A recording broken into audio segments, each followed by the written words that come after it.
Hello guys, welcome back to our channel Canadian Shaan. मेरा नाम है शानू नायर। कैसी है मेरी YouTube family?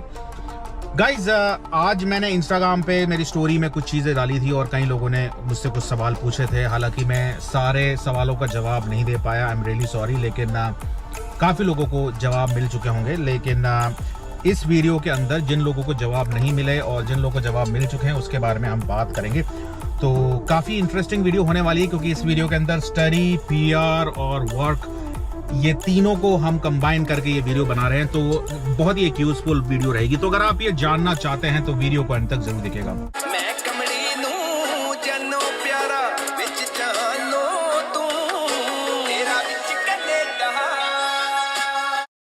Welcome back guys. तो गाइस, मैं सबसे पहले आपको बता दूं, ये वीडियो के अंदर जैसा कि मैंने आपको स्टार्टिंग में कहा, वर्क, स्टडी, पीआर, तीनों के बारे में हम बात करेंगे।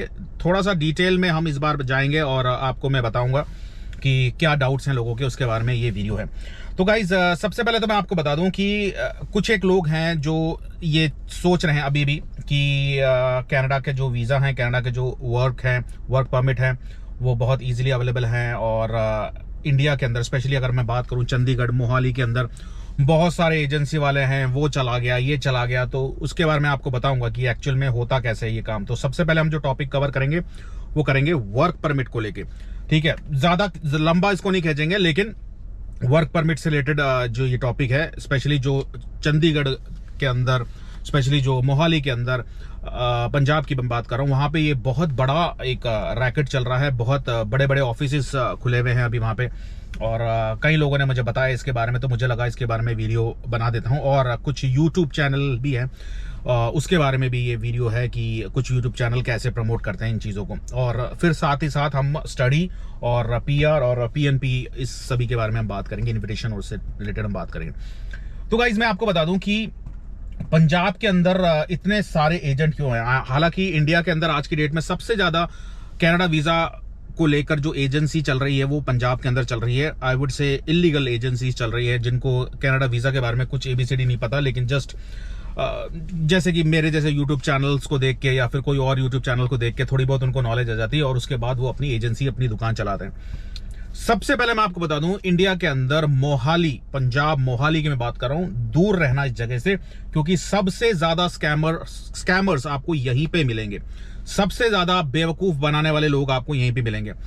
सबसे ज्यादा जो स्कैम चलता है वो ये चलता है कि वो एडवर्टाइज करेंगे कहीं ना कहीं कि यहाँ पे लेबर शॉर्टेज है, यहाँ पे कुछ एक वैकेंसीज है जहां पे वो अप्लाई कर सकते हैं।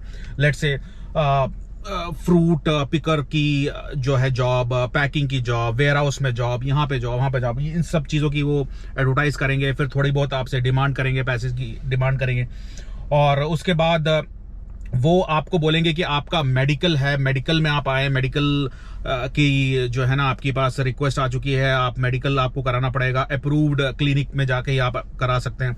वो कोई भी अप्रूव्ड क्लिनिक नहीं होती है, वो उन्हीं की ही जो है ना मिली भगत होती है, वो क्लिनिक से उनकी सेटिंग होती है। तो क्या होता है कि वो फिर जब अप्लाई करते हैं आपसे स्टार्टिंग में कुछ डिमांड नहीं करेंगे, फिर मेडिकल के नाम से आपसे पैसे वो लोग ऐंठ लेंगे।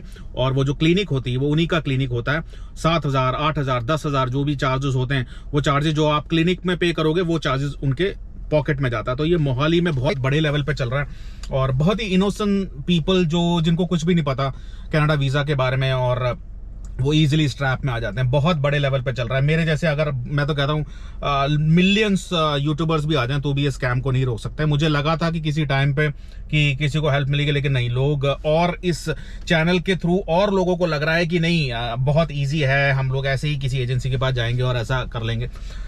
तो ये बहुत बड़े लेवल पर चल रहा है। अगर मैं बात करूं, ज्यादातर जो लोग आज की डेट के अंदर इंडिया के अंदर जो ये ड्रीम देखते हैं कि कहीं ना कहीं से उनको जॉब मिल जाएगी और कोई उनको वर्क परमिट दे देगा और वो कनाडा में लैंड कर लेंगे, ये सबसे बड़ी बेवकूफी है। मैं आपको बता दूं कि इवन अगर आप किसी को पे करके वर्क परमिट के बेस पे अगर आप यहाँ पे आने का सोच रहे हो, उनसे बड़ा बेवकूफ इंसान इस दुनिया में कोई नहीं है। कनाडा वर्क परमिट को पे करके या फिर कनाडा वर्क परमिट पे यहाँ पे अगर आप आ जाते हैं और अगर आपकी जो जॉब आईटी सेक्टर में नहीं है, आपकी जॉब अगर हेल्थ सेक्टर्स में नहीं है, तो गाइज आपका यहाँ पे मतलब कि आप का फायदा ही उठाने वाले हैं, एजेंसी वाले फायदा उठाने वाले हैं, आपके जो एम्प्लॉयर हैं वो फायदा उठाने वाले हैं। अब मैं आपको बताता हूं, सबसे ज्यादा जो मुझे मैसेजेस आते हैं वो यही पूछते हैं कि भाई इतना मुश्किल क्यों है आज की डेट में, कनाडा का जो वर्क परमिट है इतना मुश्किल क्यों है।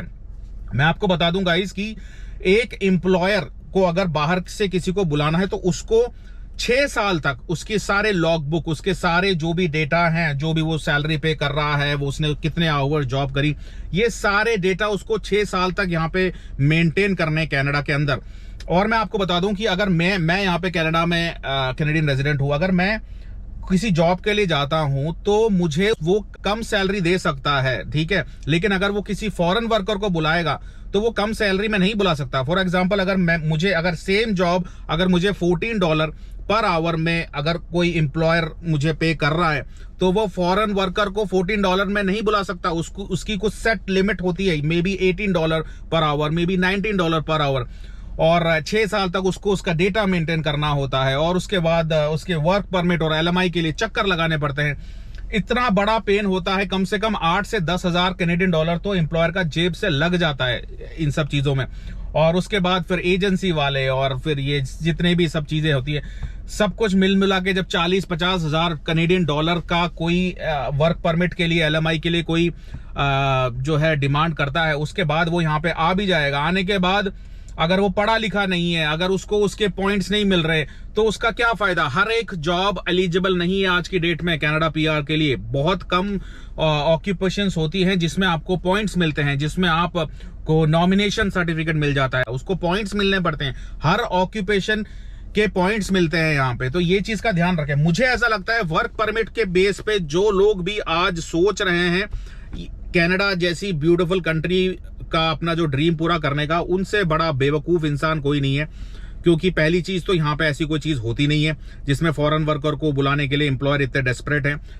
आधे से ज्यादा, आई वुड से 99% स्कैम जो है इस पे ही चलते हैं। और अगर मेरे जैसा एक आदमी जिसने सबसे ज्यादा वर्क परमिट पे वीडियो बनाई है, अगर मैं ये चीज कह रहा हूं तो उसके बारे में कोई सेंस होगा। मैं चाहूं तो 100 मैंने वीडियो बना चुकी है, मैं 100 वीडियो और बना दूं वर्क परमिट के ऊपर, व्यूज आएंगे, सब्सक्राइबर आएंगे, लोग देखेंगे, लेकिन एंड ऑफ द डे किसी का फायदा होने वाला है नहीं, किसी का फायदा नहीं होने वाला। लोग इस ट्रैप में फंसते जाएंगे, समझे इस चीज को। ये जितने भी लोग ऐड डालते हैं, समझे इस बात को। इसके 2 ही रीजन होते हैं, एक कि वो आपसे पैसा ऐंठना चाहते हैं, दूसरा आइडेंटिटी थेफ्ट। आप लोगों को नहीं पता होगा, आप रैंडमली ब्लाइंडली कोई ईमेल आगे भेज दिए, पासपोर्ट की कॉपी, आपके आधार कार्ड की कॉपी, आपके दुनिया भर के सारे ID डॉक्यूमेंट्स की कॉपी जो आप भेज रहे हो, वो डॉक्यूमेंट्स इंटरनेशनल मार्केट पे बिकते हैं। बहुत बड़ा एक क्राइम होते हैं उस डॉक्यूमेंट के बेस पे, समझे इस बात को। अपने पासपोर्ट को इतना इजीली किसी स्ट्रेंजर को मत भेजो, उससे कल को कोई क्राइम हो गया तो आप फंसोगे उसके अंदर, कोई और फंसने वाला नहीं है। पासपोर्ट एक बहुत ही इंपॉर्टेंट डॉक्यूमेंट है। आपके पासपोर्ट नंबर पे सिर्फ अगर कोई फोटो हटा के किसी की चिपका दे, ठीक है, तो वो पासपोर्ट उसका बन जाएगा, और वो कहीं पे जाके कोई टेररिस्ट एक्टिविटी कर लेता है, कहीं पे जाके कुछ भी कांड कर देता है, तो वो आपके नाम पे आएगा। अब आप कहेंगे नहीं इतना इजी नहीं होता भाई, ये सारी चीजें सॉफ्टवेयर वगैरह ये सब इन लोगों को पता होता है, ठीक है। जाली पासपोर्ट कैसे बनते हैं वो सब उनको पता होता है। वो ऐसे ही लोगों को टारगेट करते हैं। इंडिया, पाकिस्तान, बांग्लादेश ऐसी कंट्री का जो है वो लोग टारगेट करते हैं। इंडिया की तो चलो ठीक है बात हमने कर ली, पाकिस्तान के तो वीजा ही नहीं लगते हैं। स्टडी परमिट की भी बात करूं, सबसे ज्यादा रिफ्यूजल होते हैं आज की डेट में पाकिस्तान के। और पाकिस्तान के लोग सोचते हैं कि चलो वर्क परमिट में आ जाएंगे, जब उनका स्टडी परमिट ही नहीं लगता पाकिस्तान का, तो वर्क परमिट कहां से लग जाएगा, सोचने वाली बात है। मैंने ऐसे ऐसे लोग देखे हैं जो अच्छे एलिजिबल लोग हैं स्टडी परमिट के लिए, जो अप्लाई करते हैं स्टडी परमिट के लिए, और उनका, पाकिस्तान की बात कर रहा हूं मैं, उनका रिफ्यूज हो जाता है। क्योंकि कंट्री टू कंट्री डिपेंड करता है, क्योंकि पाकिस्तान से जो लोग आते हैं यहाँ पे, वो यहाँ पे कई बार ऐसा देखा गया है कि वो इलीगल स्टे करने का कोशिश करते हैं। 4 सेमेस्टर होते हैं स्टडी परमिट के लिए, 2 सेमेस्टर की फीस भर देंगे कैसे ना कैसे, उसके बाद यहाँ पे आ जाएंगे, और उसके बाद वो कहेंगे कि चलो फीस के पैसे नहीं है और ये नहीं है वो नहीं है। तो ये सारे नाटक चलते हैं, इसलिए पाकिस्तान के स्टडी परमिट सबसे ज्यादा रिफ्यूज होते हैं। मुझे तो लगता है अब तो बहुत कम लोगों को मिलता है स्टडी परमिट। वर्क परमिट तो भूल जाओ। अगर बहुत ही कोई स्ट्रांग एम्प्लॉयर नहीं होगा या बहुत ही कोई ऐसी डिमांडेड ऑक्यूपेशन नहीं होगी, तो नहीं मिलेगा पाकिस्तान का। तो ये चीज ध्यान रखें। अगर मेरी बात पे विश्वास नहीं है तो पाकिस्तान में जो लोग रहते हैं, जिन लोगों ने वीजा लगाए हैं, कोई समझदार आदमी है वहां पे तो उनको पता चल जाएगा। बांग्लादेश, नेपाल की भी यही कहानी है। वहां पे भी जो हमारे जो पासपोर्ट है उसकी जो रैंकिंग के बेस पे वीजा दिए जाते हैं। अगर कनाडा का कोई पासपोर्ट होल्डर होगा, वो वर्ल्ड में किसी भी कंट्री में जाके वो अपना पासपोर्ट ऐसे ही फेंकेगा और उसको वर्क परमिट मिल जाएगा उस कंट्री का। लेकिन इंडिया, पाकिस्तान, बांग्लादेश, ये कंट्री ऐसी है, यहाँ पे वर्क परमिट मिलना इतना आसान नहीं है, तो समझे इस बात को। अच्छा गाइस, एक बहुत ही इंपॉर्टेंट क्वेश्चन मेरे एक सब्सक्राइबर ने पूछा है कि कनाडा स्टडी पर आने के लिए स्टडी लोन लेना वर्थ है कि नहीं है। गाइस मैं आपको बता दूं, ये सिचुएशन टू सिचुएशन डिपेंड करता है, ठीक है। मैंने स्टडी लोन नहीं लिया, एजुकेशन लोन नहीं लिया, इसलिए मुझे पता नहीं है। लेकिन मैं आपको एक चीज आपको बता दूं, एक होता है गुड डेप्थ, एक होता है बैड डेप्थ, ठीक है। अगर आप डेप्थ भी ले रहे हो, ठीक है, लेट्स से हम बात करते हैं personal loan. Personal loan is not a good depth. लेकिन अगर हम बात करें होम लोन कभी भी बैड डेप्थ में नहीं माना जाता, क्योंकि आपके होम की जो है ना, क्या कहते हैं, प्राइस बढ़ रही है, ठीक है।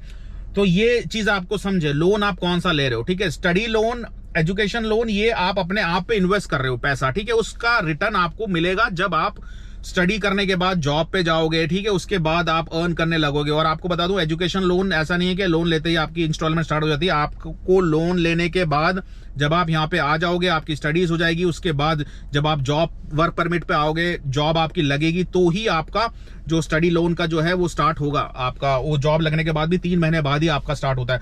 तो एजुकेशन लोन मैं ये कहूंगा इट्स अ गुड इन्वेस्टमेंट। अगर आप किसी अच्छे कोर्स में जा रहे हो, अच्छे कॉलेज के साथ जा रहे हो और आपकी स्टडीज अच्छी है। लेकिन मैं उन लोगों को बिल्कुल रिकमेंड नहीं करूंगा जो 45-48% लेके इंडिया में बैठे हुए हैं और आज स्टडी लोन पे यहाँ पे आ रहे हैं।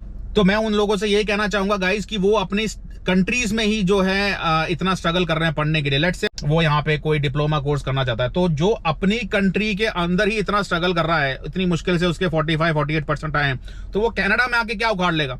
वो यहाँ पे भी आके उसके स्कोर लो जाएंगे, या तो वो पास ही नहीं हो पाएगा, या फिर उसको कॉलेज चेंज करना पड़ेगा, या फिर वो इधर से उधर टप्पे खाता रहेगा। 3-4 साल तो उसको उसमें लग जाएंगे। वो सारा पैसा जो लेके आया और डेप्थ में चला जाएगा। तो मैं उन लोगों को बिल्कुल रिकमेंड नहीं करूंगा कि जिन लोगों के मार्क्स अच्छे नहीं है और जो लोग आइल्स में वीक हैं, उन लोगों के लिए मैं कहूंगा कि थोड़ा सा इंप्रूव रखें अपने आप को। और यहाँ पे आने के बाद या तो फिर किसी ऐसी चीज में चले जाते हैं जो यहाँ पे डिमांड में है, तो बात दूसरी है। लेकिन जो अपनी ही कंट्री में स्ट्रगल कर रहा है, वो यहाँ पे आने के बाद भी उसको पढ़ाई में स्ट्रगल होगी। अब बात करते हैं Vancouver versus Toronto, study and job. Guys मैं आपको बताता हूँ, जो लोग पढ़ने के लिए आ रहे हैं ना, सबसे पहले उनका जो फोकस है वो स्टडीज पे नहीं है आज की डेट में। उनका फोकस है जॉब जॉब जॉब। आप अगर पढ़ने के लिए आ रहे हो तो आपका फोकस होना चाहिए कि आप यहाँ पे पढ़ाई करो, उसके बाद पढ़ाई कंप्लीट करने के बाद अच्छे मार्क्स से आप बाहर निकलो, उसके बाद जॉब के लिए सोचो। आप बहुत दूर की सोच रहे हो, जितने भी स्टूडेंट हैं वो बहुत दूर की सोच रहे हैं कि यार कौन से प्रोविंस में जाएं जहां पे हमको PR मिल जाएगा, जहां पे हमको जॉब मिल जाएगी। यूट्यूबर्स को देखते हैं। यार मेरी बात सुनो मेरे भाइयों, मैं यहाँ पे ओंटारियो में रहता हूँ, ठीक है। मैं ओंटारियो में अगर एक सिटी के बारे में भी अगर मैं बता दूं ना, तो भी बहुत बड़ी बात हो जाती है। मैंने बहुत से यूट्यूब चैनल देखे हैं जिसमें वो लोग क्लेम करते हैं। गाइज अभी मैंने आपको बताया है नोवा स्कोशिया का, अब मैं आपको बताऊंगा ब्रिटिश कोलंबिया का। अगर आप इसके अलावा भी कुछ जानना चाहते हो, अरे यार मेरी बात सुनो, तुम जिस सिटी में रहते हो ना, उस सिटी के बारे में अगर बता दो तो वो भी बहुत बड़ी बात है। मैं अगर बात करूं, मैं ओंटारियो में रहता हूं, अगर मैं टोरंटो जैसी जगह का भी अगर मैं बता दूं सिर्फ 10%, तो भी बहुत बड़ी बात हो। यहाँ पे आके ही आपको देखना पड़ेगा। कोई भी यूट्यूबर नहीं बता सकता। ये सिर्फ व्यूज के लिए, सब्सक्राइबर के लिए लोग बताते हैं कि गाइस मैं अब आपको उस प्रोविंस के बारे में बताऊंगा, मैं आपको इस प्रोविंस के बारे में बताऊंगा। कनाडा बहुत ही बड़ी एक जगह है। यहाँ पे इतना इजीली लोग नहीं बता सकते जो है ना वहां पे जॉब के बारे में। वहां पे एक आपको बेसिक आइडिया दे सकते हैं, वो आइडिया आप वहां पे बैठे बैठे खुद आप देख सकते हो, खुद रिसर्च कर सकते हो। लेकिन मुझे ऐसा लगता है आज अगर मैं कनाडा में हूं और मुझे अगर बात कर रहा है कोई नोवा स्कोशिया की, तो मैं लोगों की बात पे विश्वास नहीं करूंगा। मैं वहां पे जाऊंगा, उस प्रोविंस में रहूंगा, काम करूंगा, एक्सपीरियंस करूंगा, उसके बाद मैं डिसीजन लूंगा। क्योंकि हर इंसान दूसरा होता है। अगर शानू नायर अगर कह रहा है कि यार नोवा स्कोशिया खराब है, या फिर लेट्स से अल्बर्टा खराब है, लेट्स से ओंटारियो खराब है, तो वो शानू नायर के लिए खराब है, लेकिन हो सकता है आपके लिए अच्छा हो।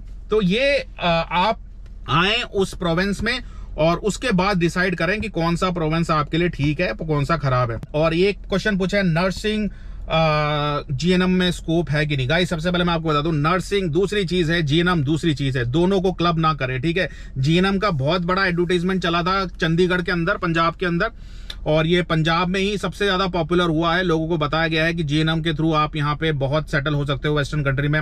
मुझे नहीं लगता। GNM is a basic course, पता नहीं लोग क्यों करते हैं।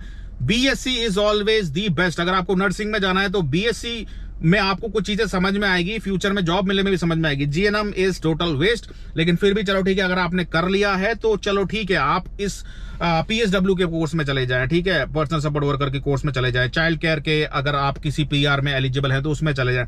लेकिन अगर आप जीएनएम करने का सोच रहे हैं तो रुक जाएं अभी, और बीएससी के लिए आप अपना फ्यूचर बनाएं। इस सज्जन को क्या तकलीफ है भाई, क्या तकलीफ है इनको?